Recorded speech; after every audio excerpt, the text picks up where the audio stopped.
Goletta Verde fa tappa a Caorle e a Jesolo, promuove le coste adriatiche e le spiagge del Veneto, ma i risultati delle analisi sui campioni d'acqua prelevati dai volontari sulle coste venete non sono del tutto positivi. 3 su 11 sono oltre i limiti di legge e sono tutti alle foci dei fiumi: la foce del fiume Sile a Cavallino Treporti, la foce del Brenta a Isola Verde a Chioggia, la foce del fiume Adige in località Rosolina Mare.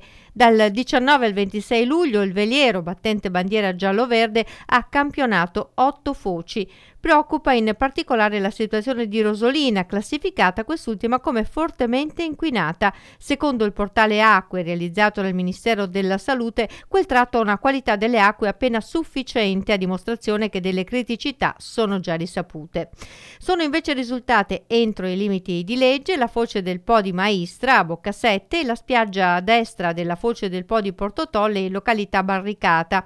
E ancora altri punti promossi sono a Caorle, la bocca di Porto Falconera, lo sbocco della laguna presso la foce del canale dei Lovi sulla spiaggia della Brussa e la spiaggia presso piazza Marco Polo. Al lido di Jesolo la foce del Piave, la laguna del Morta Eraclea Mare e lo sbocco della laguna a Punta Sapioni a Cavallino Treporti.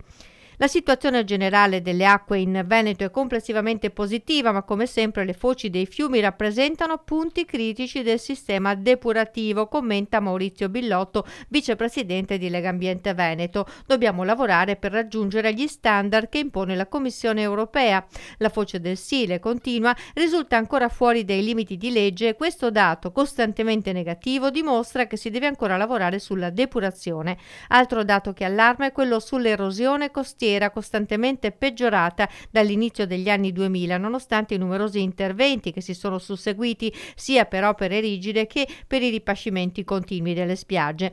Caorle è una delle zone più colpite dall'erosione costiera, insieme a Jesolo, Eraclea e Bibione. Gli ultimi dati regionali riportano la presenza di 52 km di tratti di litorale in erosione, il 37% del totale, con una perdita di arenile di 870.000 metri quadrati. Il faro di Bibione, nel comune di San Michele al Tagliamento, rappresenta un chiaro esempio. Si trova oggi a meno di 45 metri dal mare, mentre 35 anni fa era a una distanza di 160 metri. Dal monitoraggio del veliero di Legambiente arriva quindi una fotografia non del tutto rassicurante ed un monito ad intervenire per la salvaguardia di fiumi e arenili.